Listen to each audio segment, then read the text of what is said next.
Channel Vedantu Maharashtra. 11th वाले बच्चों के अभी इतने सारे मैसेजेस आ रहे थे कि मैम आपने बहुत सारे प्रैक्टिस क्वेश्चंस ले लिए, now we want to learn a chapter, क्योंकि अब इतने सारे चैप्टर्स हो गए हैं, इतने सारे चैप्टर्स पे प्रैक्टिस क्वेश्चन हो गए हैं। सो मैम अभी हम लोग नया चैप्टर करेंगे। नया चैप्टर इसीलिए भी करना है, ये लोगों को पता है क्यों? क्योंकि अभी कॉलेज की एग्जाम आने वाली है, वहां से डंडा पड़ने वाला है, तो दे आर लाइक अब मैम चलो न्यू चैप्टर स्टार्ट करते हैं। So yes, we are starting with a new chapter which is chemical bonding. और बॉस ये चैप्टर सुपर डुपर इंपॉर्टेंट है। क्यों ये चैप्टर सुपर डुपर इंपॉर्टेंट है?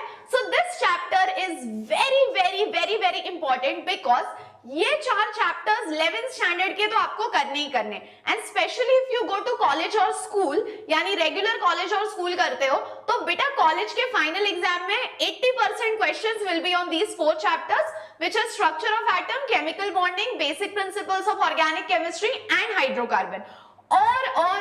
और पिक्चर अभी बाकी है मेरे दोस्त। ये जो चारों चैप्टर्स है, ये चारों चैप्टर्स आपको सीईटी को भी है और 12th में तो ऑफ कोर्स है।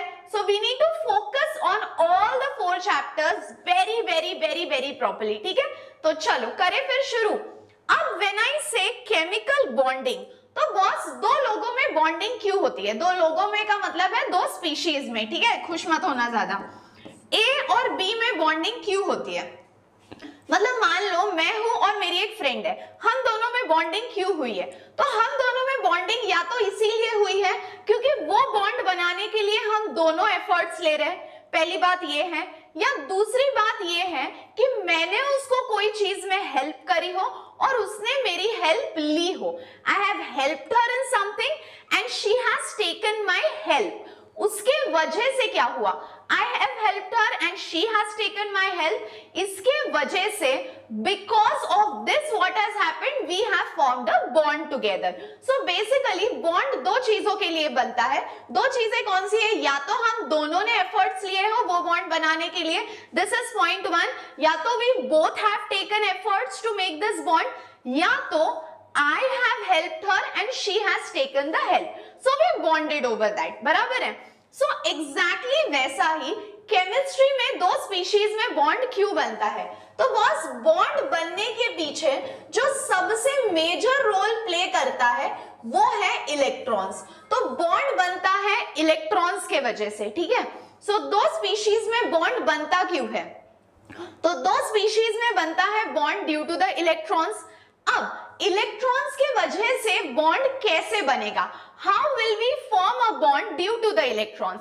तो या तो by loss and gain of electron, जैसे मैंने बोला मैंने मेरे एक फ्रेंड की हेल्प की और उसने मेरी हेल्प ले ली, so I have helped her and she has taken the help. Exactly वैसे बाय लॉस ऑफ इलेक्ट्रॉन, एक ने इलेक्ट्रॉन दिया दूसरे ने इलेक्ट्रॉन लिया, सो बॉन्ड बनता है bye loss and gain of electron, this is point 1। या तो by sharing a pair of electron, जैसे मैंने बोला ना उस बॉन्ड को बनाने में हम दोनों ने मेहनत की है, so by 2 factors, either by loss और गेन ऑफ इलेक्ट्रॉन पॉइंट 1, और बाय शेयरिंग ऑफ इलेक्ट्रॉन, और बाय शेयरिंग ऑफ इलेक्ट्रॉन, ठीक है? सो बॉन्ड बनता है इन दो चीजों की वजह से, by loss and gain of electron और by sharing of electrons. Clear है यहां तक? अच्छा मैम कोई स्पीशीज क्यों इलेक्ट्रॉन देती है या कोई स्पीशीज क्यों इलेक्ट्रॉन लेती है, या दो स्पीशीज में शेयरिंग क्यों होता है? What is the actual reason behind it? Why do they do this? तो इसके पीछे एक रीजन है, यार हर कोई चीज क्यों करता है? हम सब कोई चीज क्यों करते हैं? जैसे हम सब बाहर जाते हैं, हम सब बाहर क्यों जाते हैं? फ्रेंड्स से मिलने क्यों जाते हैं? घूमने क्यों जाते हैं? क्यों? क्योंकि हमको खुशी होनी चाहिए, हमको स्टेबल फील होना चाहिए, राइट? सो एग्जैक्टली वैसे ये जो स्पीशीज है हु डोनेट इलेक्ट्रॉन और accept electron, why do they do this? So they do this to become stable or to attain a stable electronic configuration. तो कोई भी species इलेक्ट्रॉन्स डोनेट करती है या इलेक्ट्रॉन्स एक्सेप्ट करती है, क्यों करती है? To attain the stable configuration. So what is a bond? Bond happens between two species. How does it happen? By loss और गेन ऑफ इलेक्ट्रॉन और by sharing of electron. And ये bond क्यों बनता है? लॉस ऑफ इलेक्ट्रॉन क्यों होता है या गेन ऑफ इलेक्ट्रॉन क्यों होता है? सो इट हैपेंस क्योंकि हर स्पीशीज को स्टेबल होना है, हर स्पीशीज को स्टेबल होना है. What is the meaning of stable? They have to attain the noble gas configuration, यानी सबको स्टेबल होना है. अब स्टेबल होने का मतलब बताओ सिंपल वर्ड्स में. स्टेबल होने का मतलब है they all need to have, stable होने का मतलब है they all need to have 8 electrons in the outermost shell. They all need to have 8 electrons in the outermost shell. समझ में आया boss? Is it clear? Is it clear? Is it clear? So simple है. चलो आगे बढ़ते हैं. अब कैसे कैसे बॉन्ड बनेगा या ये एटम क्या होता है, इसमें होता क्या है, ये एक्सप्लेन करने के लिए पहली theory I which is the Cossel and Lewis approach.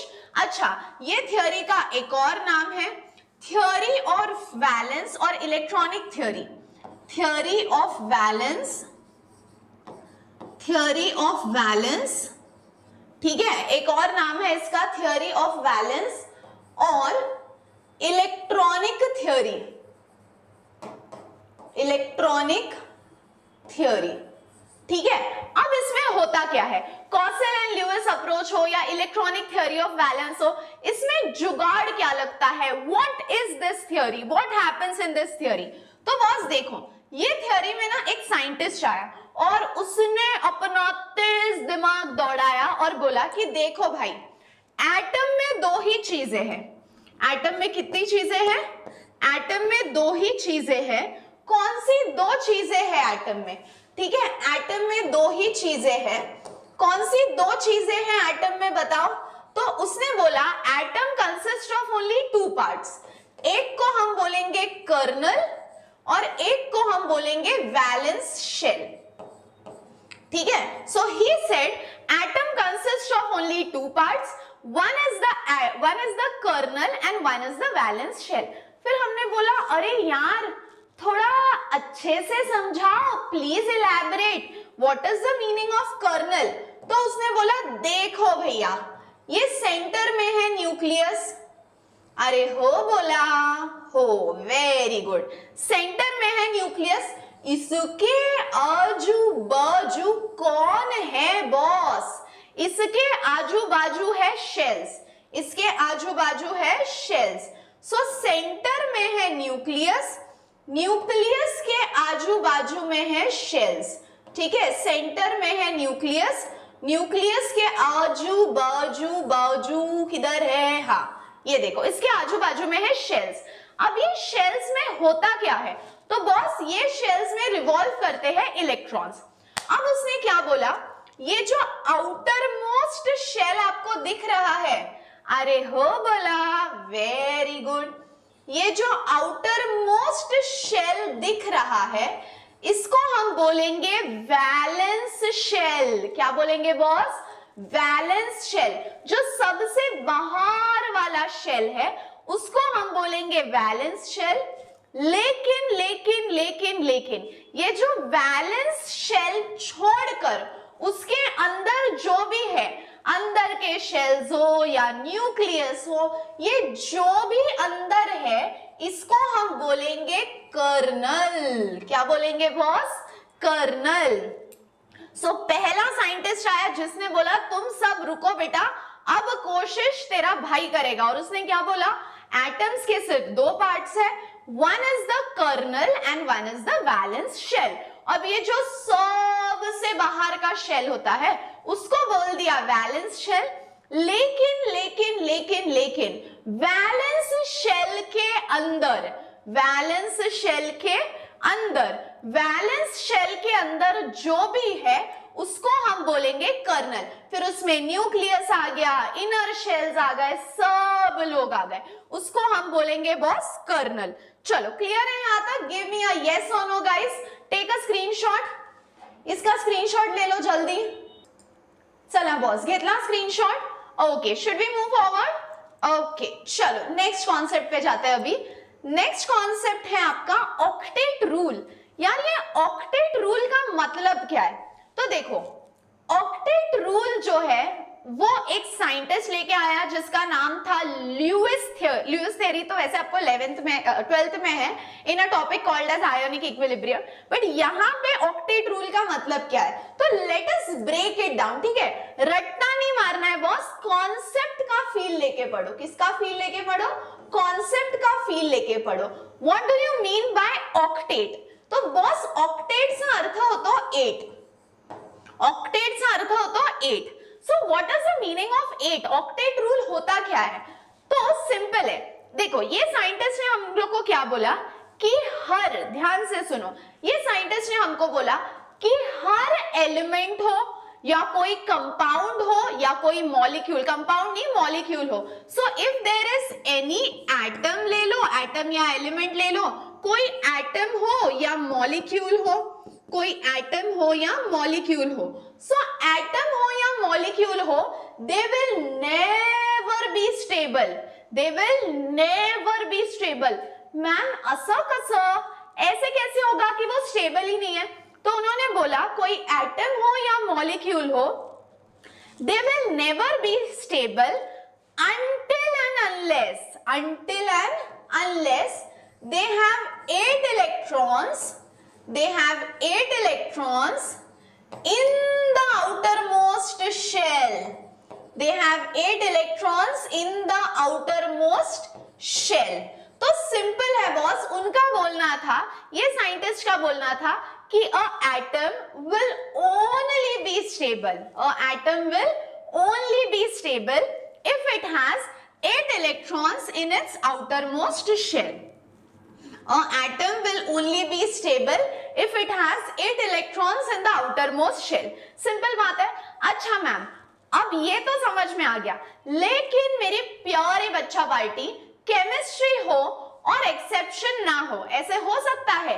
Chemistry हो और एक्सेप्शन ना हो, ऐसे हो सकता है? बिल्कुल नहीं हो सकता।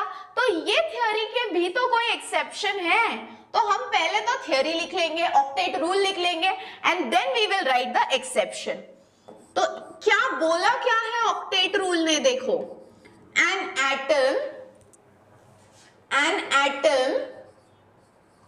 और molecule, an atom or molecule will only be stable, atom हो या molecule हो, it will only, an atom or molecule will only be stable when, कब stable होगा? वो सिर्फ तभी stable होगा when it has, क्या होगा उसके पास? when it has 8 electrons, when it has 8 electrons in the outermost shell। ठीक है, वो बोलेगा भैया देखो, भैया देखो, 8 से अगर कम हुआ, 8 से अगर कम हुआ तो हम तो स्टेबल है ही नहीं। सो एटम हो या मॉलिक्यूल हो, it will only be stable if it has 8 electrons in the outer most shell. Okay ma'am, यहां तक क्लियर है, लेकिन अभी अभी तो आपने बोला था इसका एक्सेप्शन है, तो yes boss, yes boss, yes boss. क्या है एक्सेप्शन? तो इसका एक्सेप्शन है हाइड्रोजन एंड लिथियम। क्या है exception case? Hydrogen and lithium. अब आप बोलोगे मैम, अगर इनके आउटर मोस्ट शेल में 8 इलेक्ट्रॉन्स नहीं है तो कितने इलेक्ट्रॉन्स चाहिए टू मेक इट स्टेबल? तो बॉस, अगर इनके आउटर मोस्ट शेल में 2 इलेक्ट्रॉन्स हो, कितने इलेक्ट्रॉन्स हो? इनके आउटर मोस्ट शेल में अगर 2 इलेक्ट्रॉन्स हो, only then it is going to be stable। तो इसको हम केमिस्ट्री के लैंग्वेज में कैसे बोलेंगे? Duplet should be complete, duplet should be complete. समझ में आया क्या? So when can we say कि कोई एटम स्टेबल होगा? When it will have 8 electrons in the outer most shell. यहां तक क्लियर है? मैम 8 से कम हुए तो क्या होगा? तो बॉस 8 से कम हुए तो it will not be stable. But ma'am इसका कोई एक्सेप्शन है? अरे बहुत एक्सेप्शन है, बहुत नहीं, 2 है। मतलब one is hydrogen and lithium. कब होगा hydrogen and lithium stable? When it has 2 electrons in its shell. अब 2 electrons को यार थोड़ा ऐसा बटरिंग करना पड़ेगा केमिस्ट्री के लैंग्वेज में, हम उसको बोलेंगे its duplet should be complete.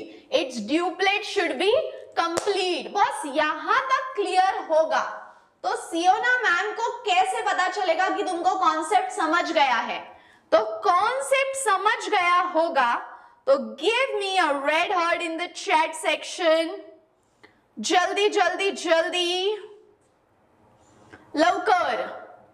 समझ में आया तो give me a red heart in the chat section.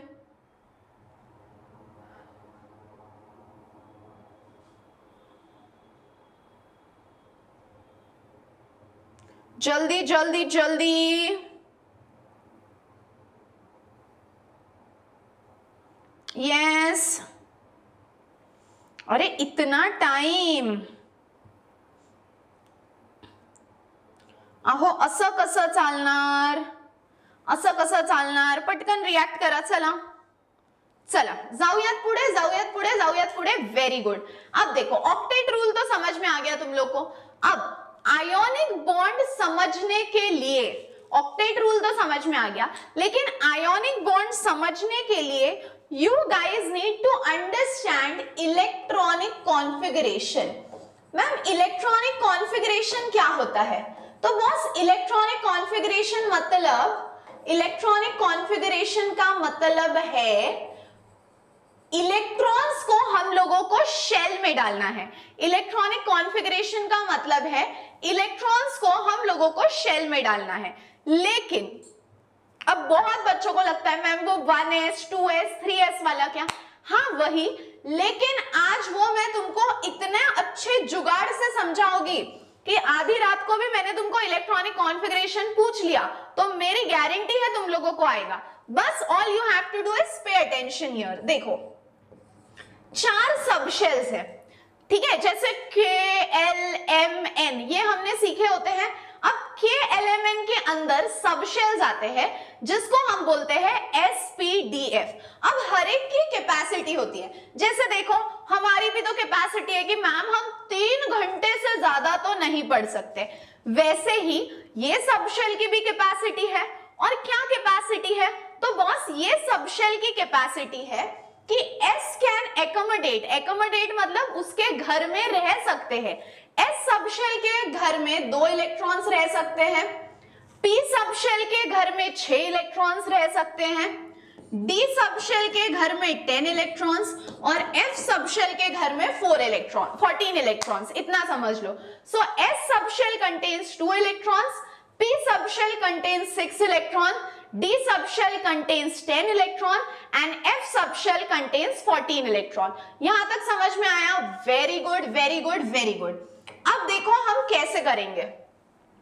आपको पहले क्या करना है ना, वर्टिकल कळतं ना बाळांनो तुम्हाला, उभं वर्टिकली 1 to 8 लिख दो. ठीक है, वर्टिकली 1 to 8 लिख दो.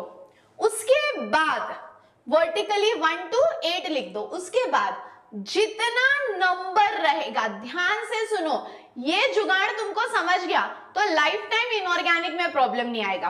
1 to 8 लिख दो. उसके बाद जितना सामने नंबर है ना उतने अल्फाबेट्स लिखने हैं. जैसे 1 है तो आप सिर्फ लिखोगे S, 1 है तो आप सिर्फ लिखोगे S, एक ही अल्फाबेट. 2 है तो आप लिखोगे S और P. 1 है तो आप सिर्फ लिखोगे S, 2 है तो आप लिखोगे S और P. 2 अल्फाबेट हो गए ना. अब 3 होगा तो आप लिखोगे SPD. 3 होगा तो आप लिखोगे SPD. 4 होगा तो SPDNF. सो 1 होगा तो 1 अल्फाबेट S, 2 होगा तो S और P, 3 होगा तो SPD, 4 होगा तो SPDF. मैम अल्फाबेट्स तो 4 ही थे. अब 5 में हम क्या करें? तो बस कुछ नहीं करना है, SPDF ऑल चारों लिख दो. ठीक है, SPDF ऑल चारों लिख दो. अब SPDF ऑल 4 लिखने के बाद जब आता है 6, बॉस 6 का हाफ कर दो 3. 6 का हाफ कर दो 3, सो 3 अल्फाबेट्स S P D। फिर 7 में 3 का कर दो 2, 3 का कर दो 2 और फिर 2 का कर दो 1। समझ में आया? तो आपको कुछ नहीं करना है, 1 to 8 वर्टिकली लिख दो, जितना सामने नंबर रहेगा उतने अल्फाबेट्स, 1 का S, 2 का SP, 3 का SPD, 4 का SPDF, 5 पे तो अल्फाबेट्स ही खत्म हो गए बाबू भैया, तो 5 के यहाँ पे पूरा लिख दो SPDF। Very good. फिर आएगा 6, 6 का हाफ कर दो 3, 3 का हाफ कर दो 2 और 2 का कर दो 1। क्लियर है बॉस? क्लियर है बॉस? क्लियर है बॉस? Very good. अब वो जो लाइन में आता है वो लाइन का नंबर लिख दो, यानी ये 2 की लाइन है तो 2, 3 की लाइन है तो 3, 4 की लाइन है तो 4, 5 की लाइन है तो 5, 6 की लाइन है तो 6, 7 की लाइन है तो 7 और यहां पे आ गया 8। एक्चुअल में ये कॉन्सेप्ट आपको था स्ट्रक्चर ऑफ एटम में, बट बेटा मुझे गारंटी है, मुझे भरोसा है मेरे शिष्यों पे कि आपने वो तो नहीं देखा होगा। वेरी गुड, तो इसीलिए यहाँ पे फिर से बोल रही हूँ। ये लिख लिया, परफेक्ट। अब ये लिखने के बाद आपको कुछ नहीं करना है, अब बेटा लाइन मारो। क्या करो? लाइन मारो। अरे वो वाली नहीं, ये वाली, ऐसी वाली, ठीक है। अब the line should be Tirkey, Tirkey line मारा बाळांनो। सरळ मारली तर ती तर तशी भाव देत नाही, मग तर अजून नाही देणार, तर तिरकी लाईन मारा बाळांनो। तिला कळायला नाही पाहिजे की तुम्ही लाईन मारताय तिच्यावर, ठीक आहे। अशी तिरकी लाईन मारा, हे बघा, समजलं कशी लाईन मारायची बाळांनो? तिरकी। सरळ मारला तर जे चालू आहे ते पण नाही चालणार, तर तिरकी लाईन मारा। मारली तिरकी लाईन, व्हेरी गुड। आता काय करायचंय तुम्हाला ना, इथं सिक्वेन्स मध्ये लिहायचंय। कसं लिहायचंय? सिक्वेन्स मध्ये। आता सिक्वेन्स मध्ये कसं लिहिणार बघा, इथे तुम्ही लिहिणार 1s, 1s के बाद कॉमा करके लिखो 2s, फिर कॉमा, 2s नंतर ये ऊपर देखो, 1s लिखा 2s लिखा ऊपर। कभी भी बॉस ऊपर से लिखना शुरू करना, अपन सांप नहीं है ना ऐसे नीचे से जाएंगे। ये देखो 1 2 ऊपर से लिखना शुरू करना।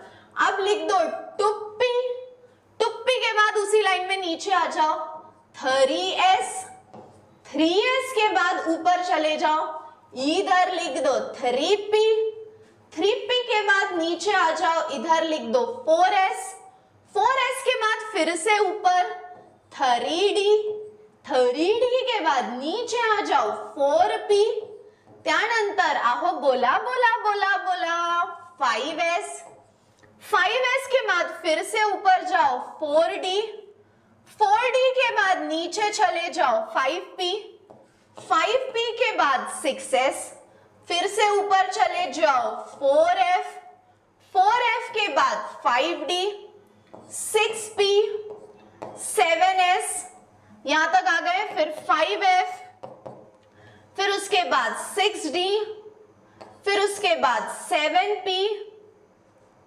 और फिर आता है 8s। बस ये लिख लिया, ये लिख लिया, ये लिख लिया, परफेक्ट।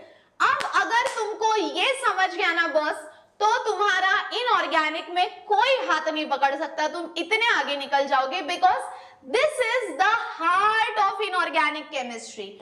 अब ये होने के बाद बोलो बोलो S की कैपेसिटी कितनी थी? आहो बोला ना, S की कैपेसिटी थी 2। तो बॉस जितने S दिख रहे हैं सब S पे डालो, वेरी गुड।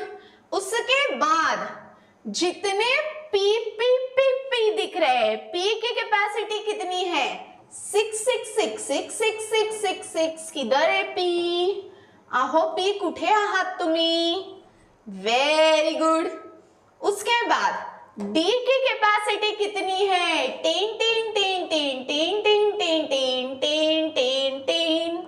और किधर 18, वेरी गुड। अब लास्ट है F की कैपेसिटी, F की कैपेसिटी है 14। तो जितने F दिख रहे हैं सबके सर पे लिख दो 14। बॉस ये हो गया, तो बस आपको अभी समझ में आ गया है। अब आपको क्या करना है, कॉन्फ़िगरेशन कैसे लिखना है, देखो यहां पे मैं 5 एग्जांपल्स दूंगी, ठीक है, उसके बाद तुम लोग मुझे लिख के दिखाओगे। अब इलेक्ट्रॉनिक कॉन्फ़िगरेशन के लिए you should know the atomic number. अब जैसे बेरिलियम का एटॉमिक नंबर 4 है, अब 4 इलेक्ट्रॉन्स आपको यहाँ पे फिल करने हैं, तो बाळांनो आपको ऊपर का नंबर देखना है, ये सामने का कोएफिशिएंट नहीं देखना है।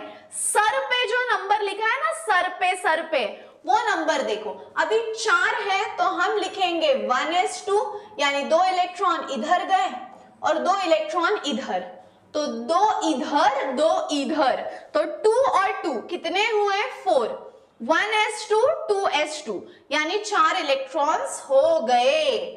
अब अगर मैंने बोला कि आपको लिखना है नाइट्रोजन, बॉस नाइट्रोजन कितना होता है, नाइट्रोजन होता है 7, तो देखो 1s2 उसके बाद 2s2, तो ये 2 और 2 4 हो गए, आपको 7 चाहिए ना, तो 4 हो गए, तो कितने बचे, 5 6 7, 3 ही बचे हैं, तो भले ही 2p6 है, आप 2p6 नहीं लिखोगे, आप लिखोगे 2p3।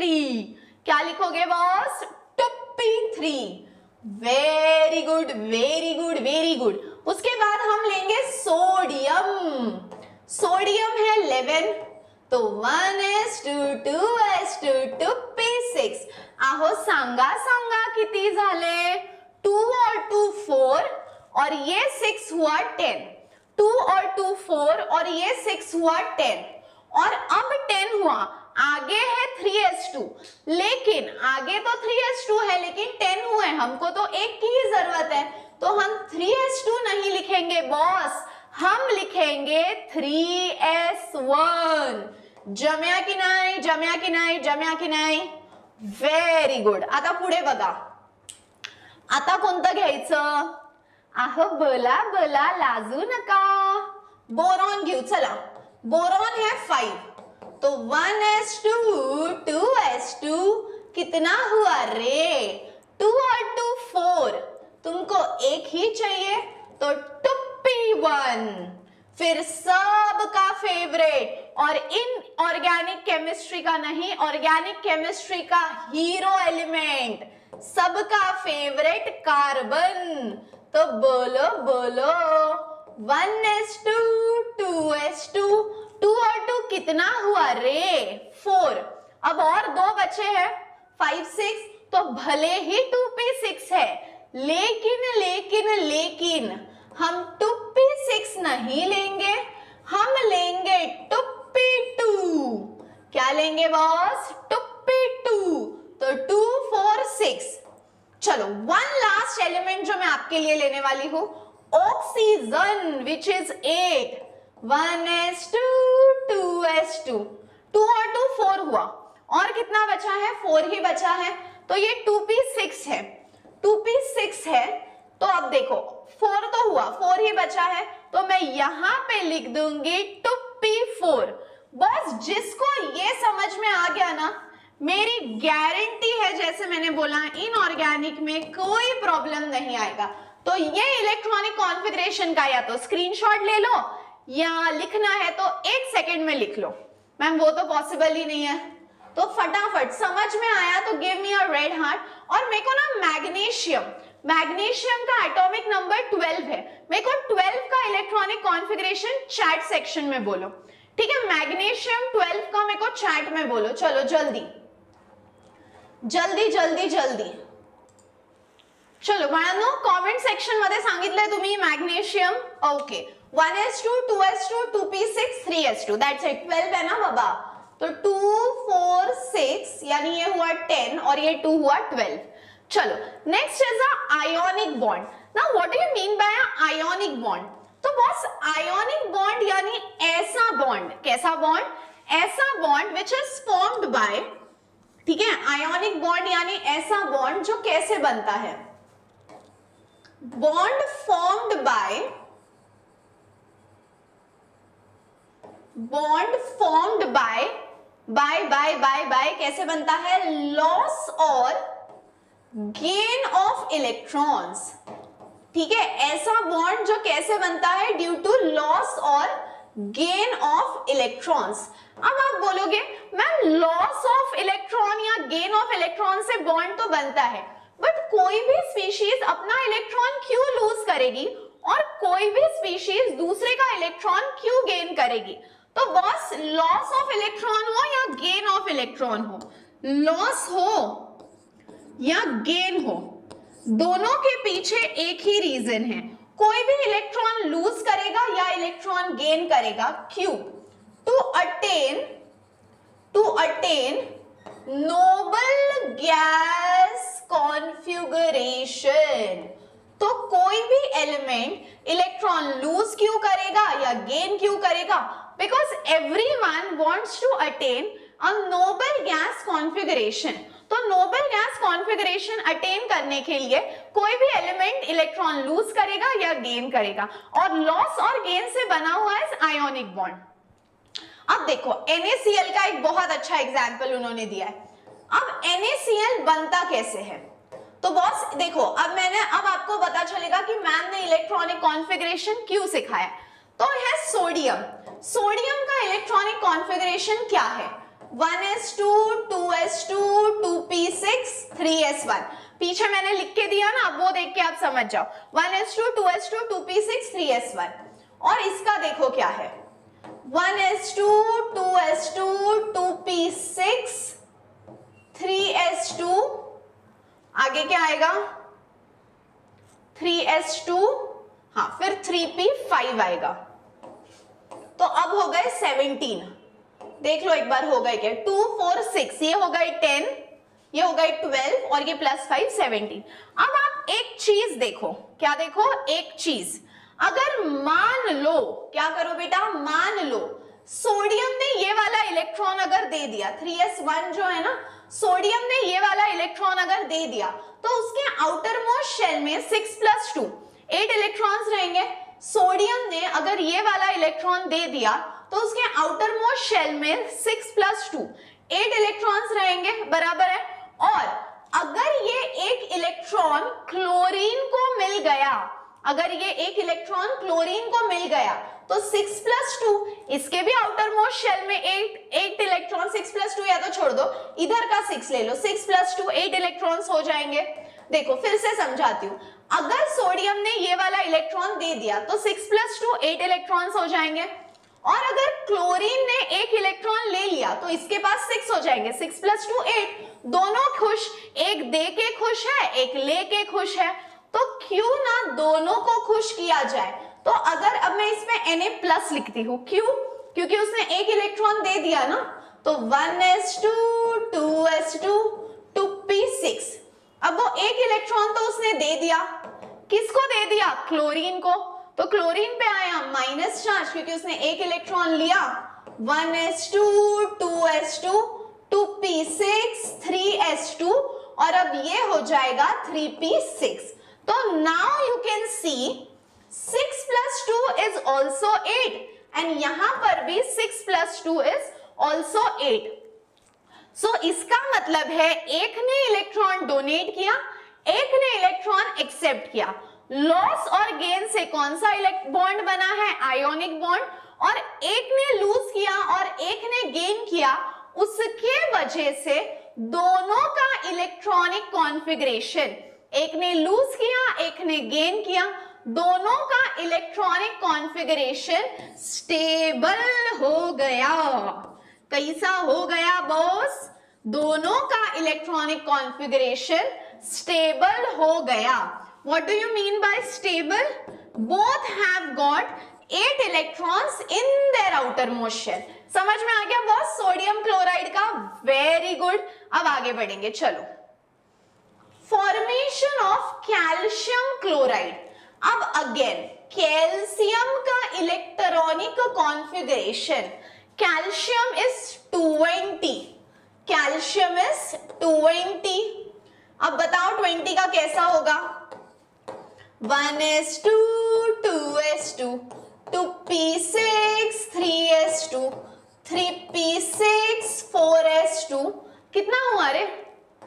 अरे बोला 2 + 2 4 + 6 10 + 2 12 प्लस 6 18 19 20 हो गया 20।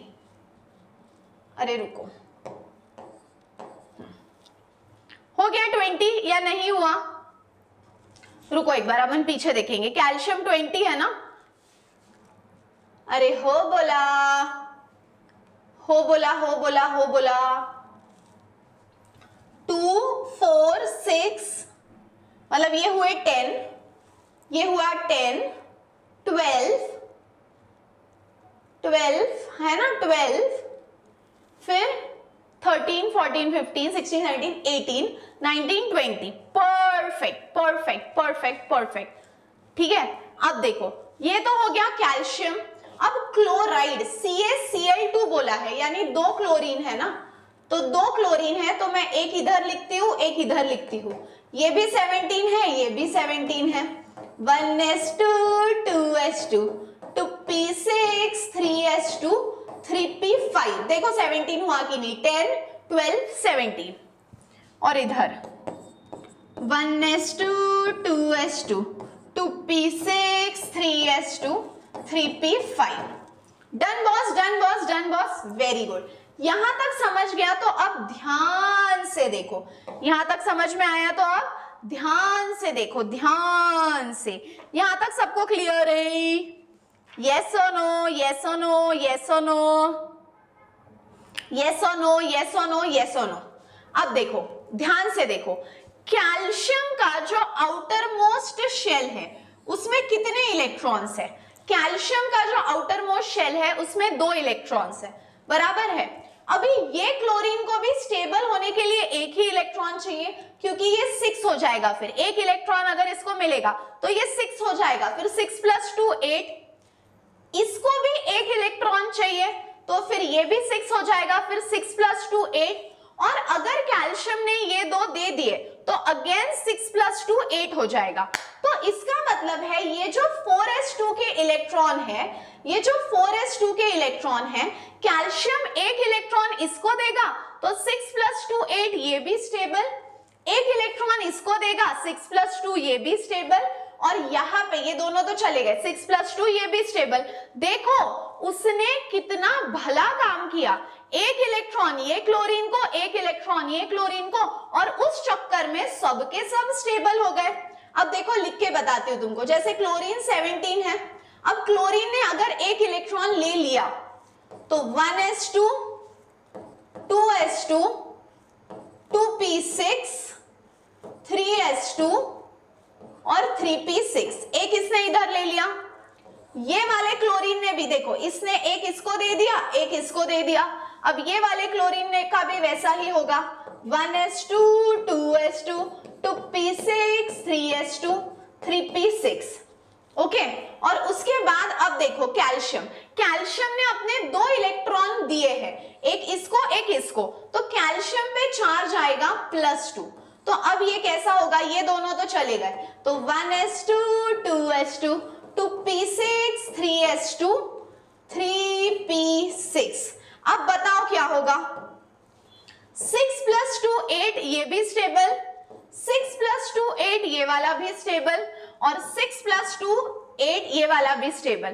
तो देखो इसको हम बोलते हैं कि एक ने डोनेट किया, एक ने एक्सेप्ट, और उसके वजह से सब के सब स्टेबल हो गए, उसके वजह से सब के सब स्टेबल हो गए। चलो बढ़े आगे। Next, ionic solids and lattice enthalpy. अब आयोनिक सॉलिड्स का मतलब तो आप समझ गए। What are ionic solids? Solids having, ऐसे solids having ionic bond. Ionic का मतलब तो समझ गए ना, एक ने इलेक्ट्रॉन दिया, एक ने इलेक्ट्रॉन लिया, एक ने इलेक्ट्रॉन दिया, एक ने इलेक्ट्रॉन लिया, इससे जो बॉन्ड बनेगा उसको हम बोलेंगे आयोनिक बॉन्ड। अब देखो एक इलेक्ट्रॉन देगा, एक इलेक्ट्रॉन लेगा, उससे जो बॉन्ड बना है वो है आयोनिक बॉन्ड। अब जो कंपाउंड के पास आयोनिक बॉन्ड है उनको हम बोलेंगे ionic solids. Solids having ionic bond are considered as ionic solids, ऐसे सॉलिड्स जिनके पास आयोनिक बॉन्ड हो उनको हम बोलेंगे आयोनिक सॉलिड्स। अब बॉस आयोनिक का मतलब तो आपको पता है, एक इलेक्ट्रॉन देगा और एक इलेक्ट्रॉन लेगा, लेकिन जो स्पीशीज इलेक्ट्रॉन देती है उसका इलेक्ट्रॉन बाहर निकालने के लिए एक एनर्जी लगेगी। जो स्पीशीज इलेक्ट्रॉन देती है उसका इलेक्ट्रॉन बाहर निकालने के लिए एक एनर्जी लगेगी और उस एनर्जी को हम बोलेंगे ionisation enthalpy. So what is ionisation enthalpy? तो आयोनाइजेशन एंथैल्पी का मतलब है इलेक्ट्रॉन बाहर निकालना है आपको। देखो सिंपल है ना, एक इलेक्ट्रॉन डोनेट करेगा और एक इलेक्ट्रॉन एक्सेप्ट करेगा। अब डोनेट करना मतलब इलेक्ट्रॉन बाहर निकालना है, डोनेट करना मतलब इलेक्ट्रॉन बाहर निकालना है, और इलेक्ट्रॉन बाहर निकालने के लिए आपको एनर्जी प्रोवाइड करनी पड़ेगी। सो what is ionisation enthalpy? The energy needed to remove an electron from the outermost shell of an atom. बोलो what is ionization enthalpy? The energy needed to remove an electron from the outermost shell of an atom. So electron को बाहर खींच के निकालने के लिए जो energy देनी पड़ेगी वो है आयोनाइजेशन एंथैल्पी। और बॉस आपको एनर्जी देनी पड़ेगी। सो ऐसी प्रोसेस जिसमें you have to provide energy, ऐसी प्रोसेस जिसमें you have to provide energy is called as a endothermic process.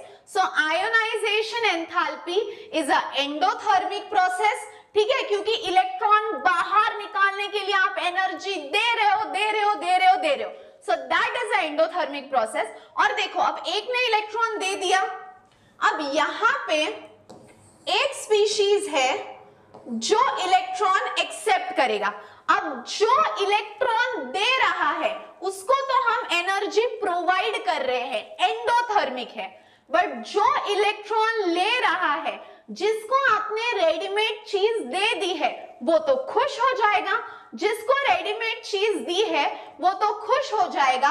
तो ये जो प्रोसेस है इलेक्ट्रॉन लेने की, उसको हम बोलेंगे electron gain enthalpy. And my dear बच्चा पार्टी, इलेक्ट्रॉन निकालने की प्रोसेस एंडोथर्मिक, लेकिन इलेक्ट्रॉन एक्सेप्ट करने की प्रोसेस होती है एक्सोथर्मिक। तो जिसको कोई चीज रेडीमेड में मिली हो वो तो खुश हो जाएगा, तो वो तो हुआ एक्सोथर्मिक। जो इलेक्ट्रॉन यहां पे हम एनर्जी देंगे टू रिमूव एन इलेक्ट्रॉन, उसको हम बोलेंगे एंडोथर्मिक। सो जिसका इलेक्ट्रॉन निकालना है, आयोनाइजेशन एंथैल्पी एंडोथर्मिक प्रोसेस, जो इलेक्ट्रॉन लेगा, electron gain enthalpy exothermic process.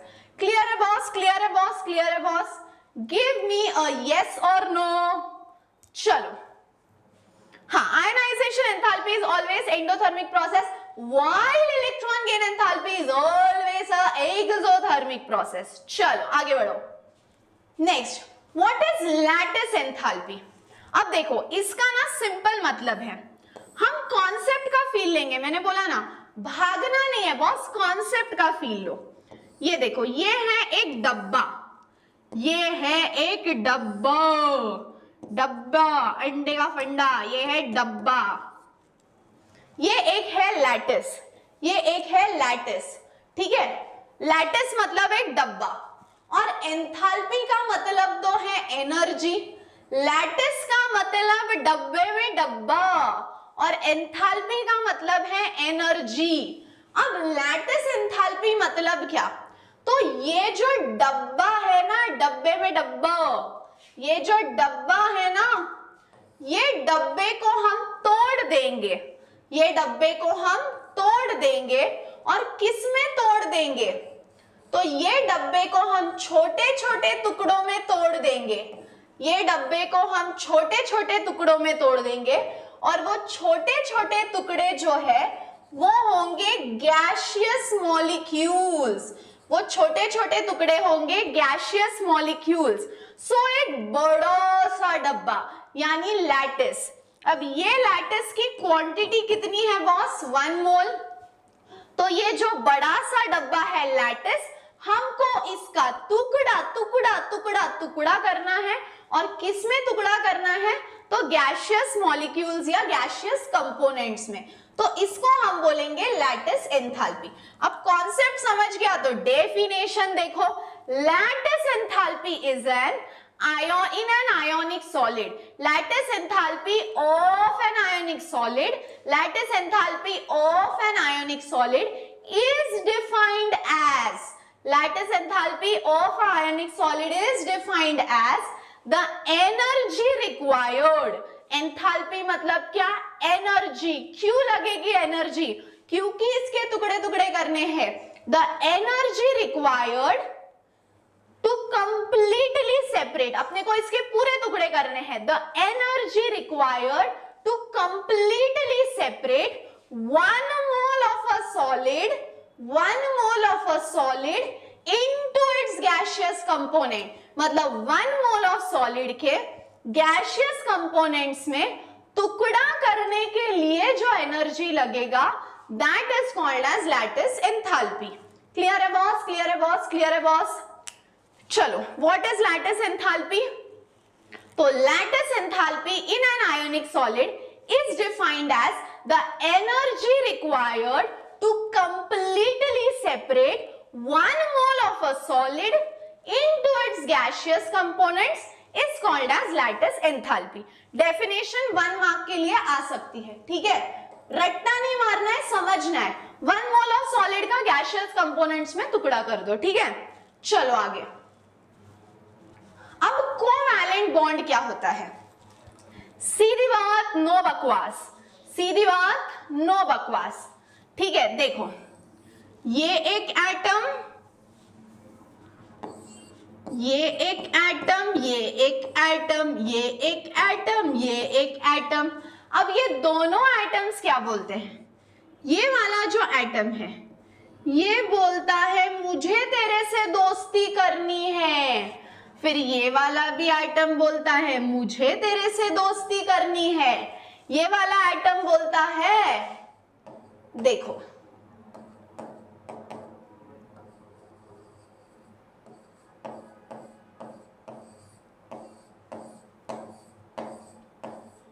ठीक है? ये वाला एटम बोलता है मुझे तेरे से दोस्ती करनी है। ये वाला एटम बोलता है मुझे भी तेरे से दोस्ती करनी है। फिर ये वाला एटम बोलता है मेरे पास एक इलेक्ट्रॉन है।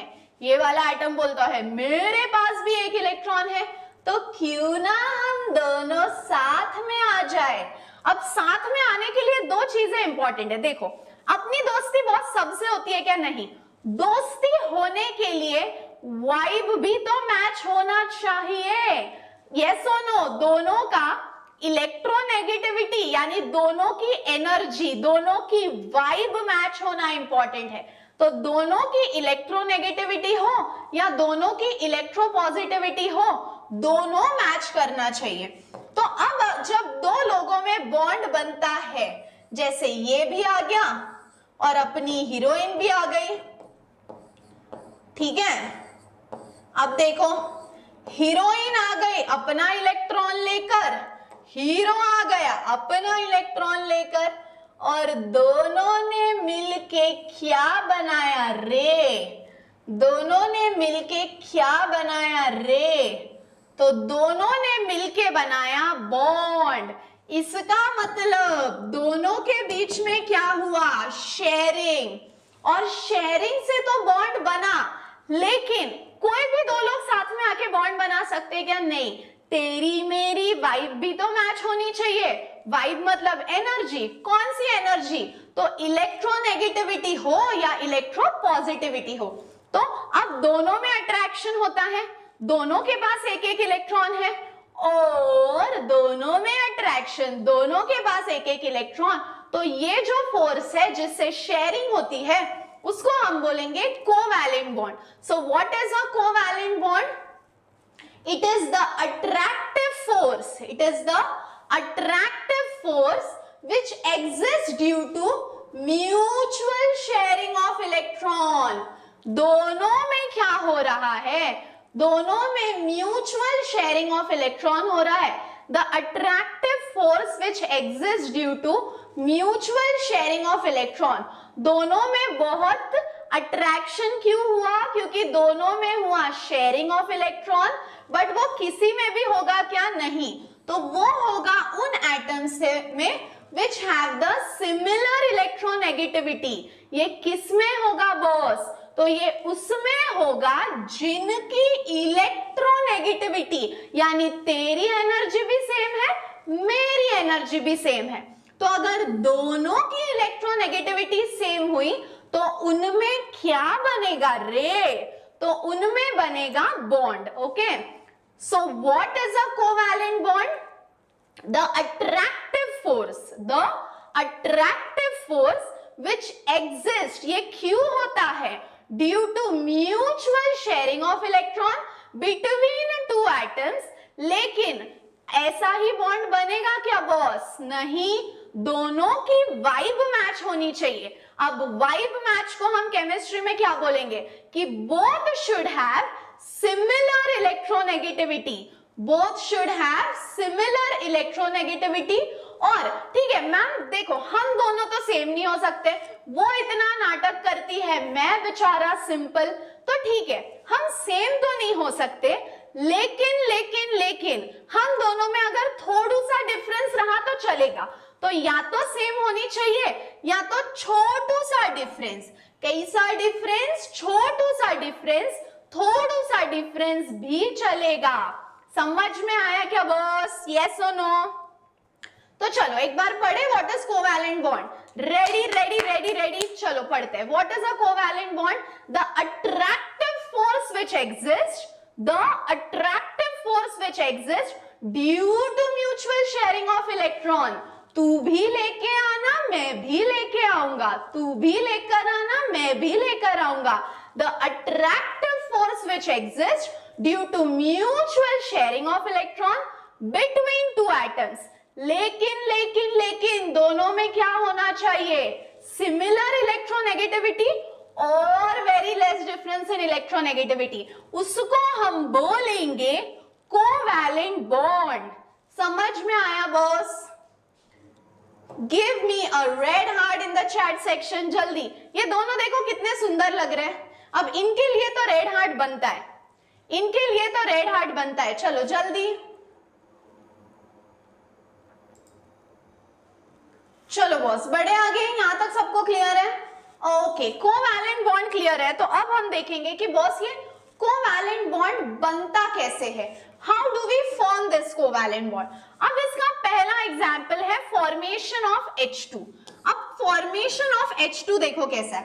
हाइड्रोजन का एटॉमिक नंबर 1 है. अच्छा, अगर मेरे गजनी बच्चों आपको याद होगा तो मैंने बोला था दो एक्सेप्शंस है.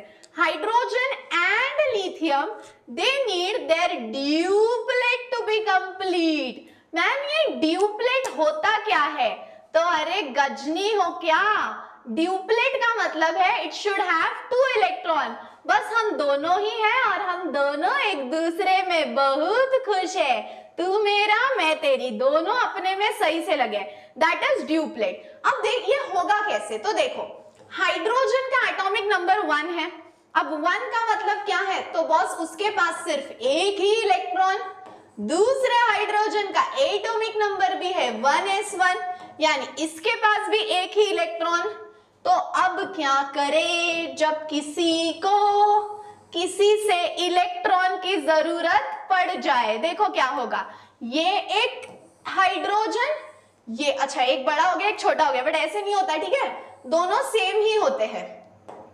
अब वो थोड़ा सर्कल निकालने में प्रॉब्लम है, ठीक है, बट बोथ आर सेम.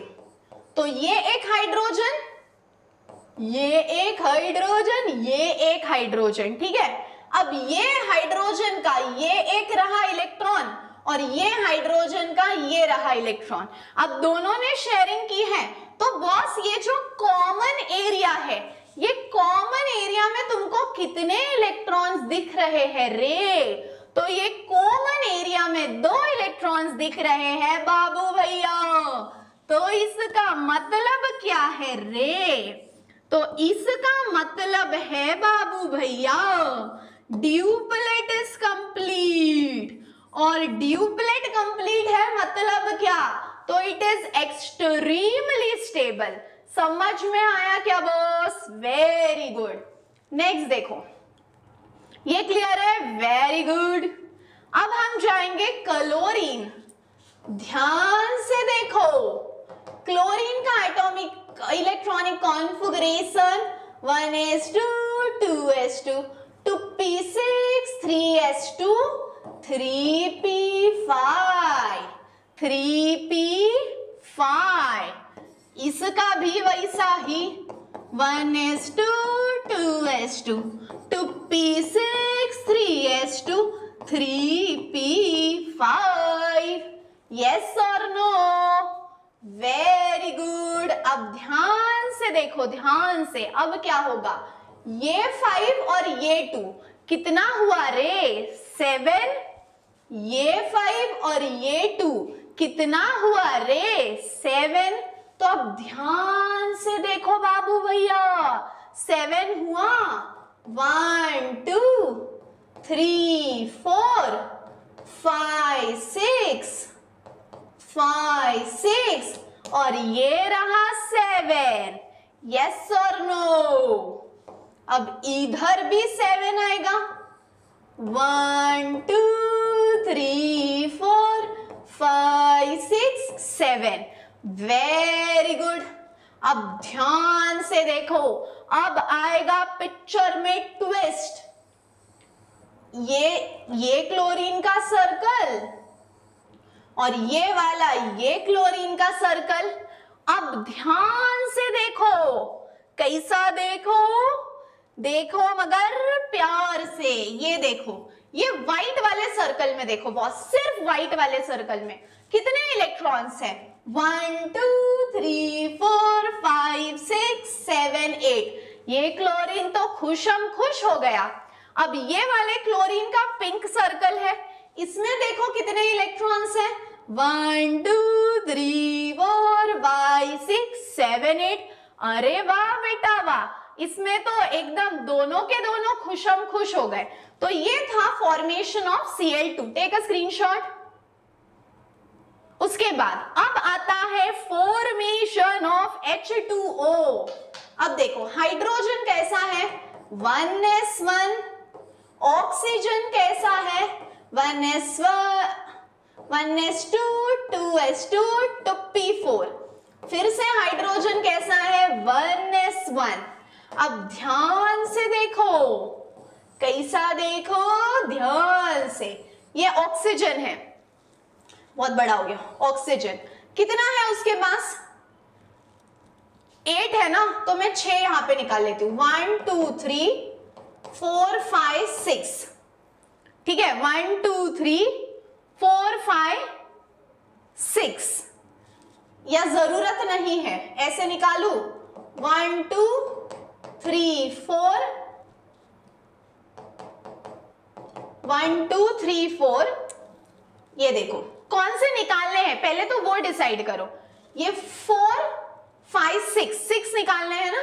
आपको एंड के 2 निकालने रहते। देखो इधर भी तो हमने एंड के 2 ही लिए थे ना, 5 + 2 5 + 2। तो इधर भी एंड के ही 2 लेने हैं, 4 + 2 6। तो 1 2 3 4, एक इधर निकाला 5 और एक इधर निकाला 6। तो ये तो हुआ आपका ऑक्सीजन। अब ये रहा हाइड्रोजन। हाइड्रोजन का ये वाला देखो, हाइड्रोजन के पास अपना अपना एक इलेक्ट्रॉन है। 2 हाइड्रोजन है, तो ये हाइड्रोजन के पास भी अपना अपना एक इलेक्ट्रॉन है। तो अब इन दोनों को देखो, इन दोनों को देखो। ये हाइड्रोजन तो बॉस खुशम खुश है। क्यों? क्योंकि इसका ड्यूप्लेट कंप्लीट, इसका भी ड्यूप्लेट कंप्लीट। अब आएगी ऑक्सीजन की बारी। तो ये देखो, मैं स्क्वायर निकाल रही हूं।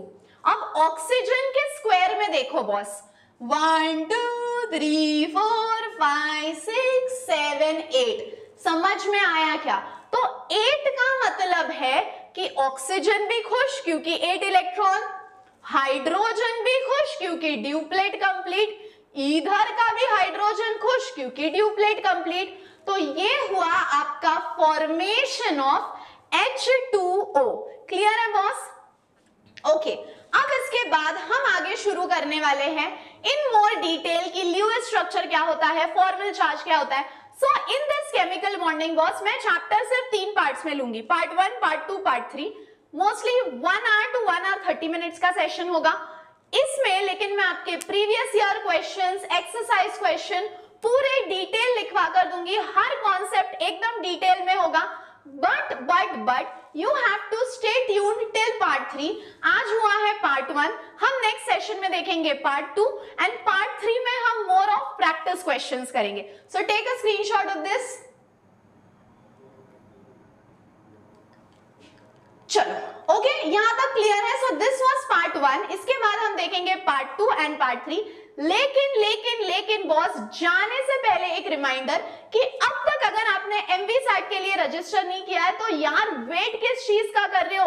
Last date is 30th September और ये कब हो रहा है तर बाळांनो, ते होत आहे 27, 28 सप्टेंबर, 4th आणि 5th ऑफ ऑक्टोबर। आणि आमच्या महाराष्ट्राच्या 5 ऑफलाईन सेंटर्स मध्ये, ज्याच्यापैकी 4 पुण्यात आहे आणि एक आहे बुलढाणा, एक आहे अमरावती। आणि जर तुम्ही तिकडे गेले तर बॉस पिक्चर में ट्विस्ट ये है कि तिथे तुम्हाला MHT CET चे फ्री प्रीवियस ईयर क्वेश्चंस ची हार्ड कॉपी मिळणार आहे विथ देयर सोल्यूशन। तर बॉस विचार नका करू, पटकन रजिस्टर करा, link is in the description. और मिलते हैं कल same time at 7 PM every day and that's all for today. See you all tomorrow. तब तक हंसते रहो, खेलते रहो, खुश रहो, be positive and keep smiling. Bye bye.